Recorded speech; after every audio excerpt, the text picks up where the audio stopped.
बी न्यूजमध्ये आपलं पुन्हा स्वागत। आता बातम्या पाहूया विस्तारानं।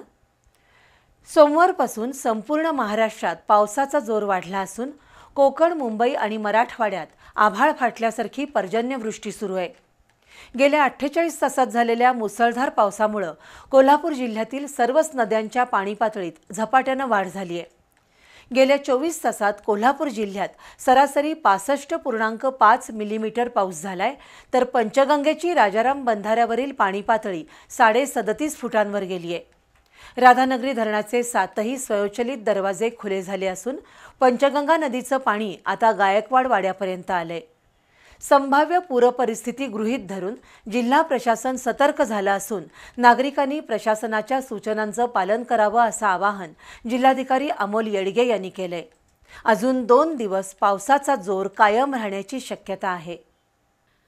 8 ते 10 दिवस विश्रांती घेतलेल्या पावसानं रविवारपासून पुनरागमन केलं आणि सोमवारपासून जोरदार बॅटिंगला सुरुवात केली। महाराष्ट्रासह देशाच्या अनेक भागात पावसानं कहर केलाय। मुंबई, कोकण आणि मराठवाड्यात धुवाधार पाऊस सुरू असून अनेक गावं जलमय झाली आहेत, तर कोल्हापुरातही गेल्या 48 तासात मुसळधार पाऊस पडतोय। त्यामुळे पंचगंगेसह सर्वच नद्यांची पाणी पातळी वेगानं वाढतीये। आज सकाळी 6 वाजता राजाराम बंधाऱ्यावर पंचगंगेची पाणी पातळी 34 फूट 7 इंच होती, तर 54 बंधारे पाण्याखाली होते। आज पहाटे 2:15च्या दरम्यान पुन्हा एकदा राधानगरी धरणाचे 7ही दरवाजे खुले होऊन 11,500 क्युसेकनं पाणी विसर्ग सुरू झाला। सकाळी 7च्या दरम्यान मांडुकली गावाजवळ पाणी आल्यानं कोल्हापूर गगनबावडा रस्ता वाहतुकीसाठी बंद झाला, तर बाजार भोगावजवळ पाणी आल्यानं कोल्हापूर राजापूर रस्ताही बंद करण्यात आलाय।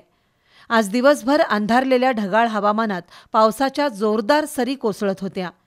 सकाळी 8:30च्या दरम्यान अणुस्कुरा घाटात दरड कोसळली आणि हा रस्ता बंद झाला, पण दुपारी 11:30च्या दरम्यान पुन्हा वाहतूक सुरळीत झाली। गेल्या 24 तासात जिल्ह्यात 65.5 मिलीमीटर पावसाची नोंद झाली आहे। त्यात विक्रमी म्हणजे 151 मिलीमीटर पाऊस गगनबावडा तालुक्यात झालाय।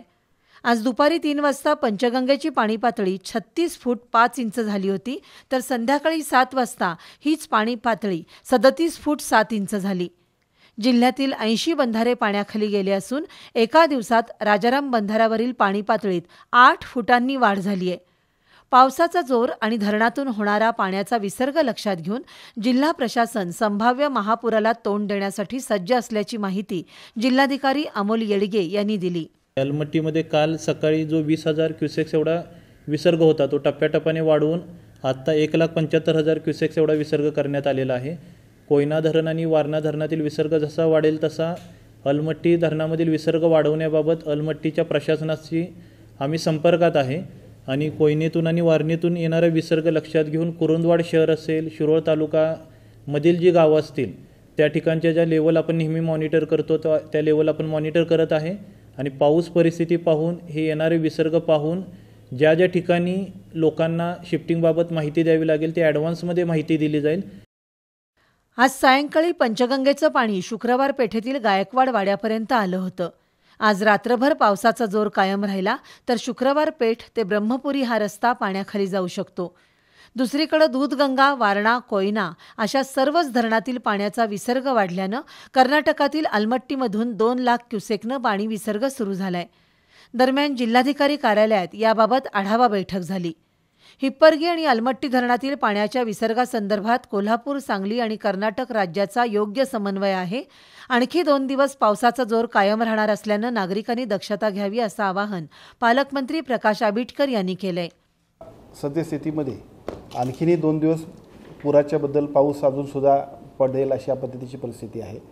समजा पाऊस वाढला तरी सुद्धा सर्व अधिकाऱ्यांनी आपले हेडक्वार्टर सोडायचं नाही। स्थानिक पातळीवरच्या सर्व नागरिकांना सुद्धा आपण विनंती करतोय की विनाकारण घराबाहेर पडण्यापेक्षा आपण आपल्या घरीच राहा आणि सुरक्षित राहा अशा पद्धतीची विनंती सुद्धा सर्व प्रशासनाच्या वतीने करण्यात येते। 39 फूट ही पंचगंगेची इशारा पातळी आहे, तर 43 फूट धोका पातळी आहे। हवामान खात्याचा इशारा, पावसाची तीव्रता आणि धरणातून सुटलेलं पाणी याचा विचार करता पुन्हा एकदा कोल्हापूर जिल्हा महापुराच्या उंबरठ्यावर आहे।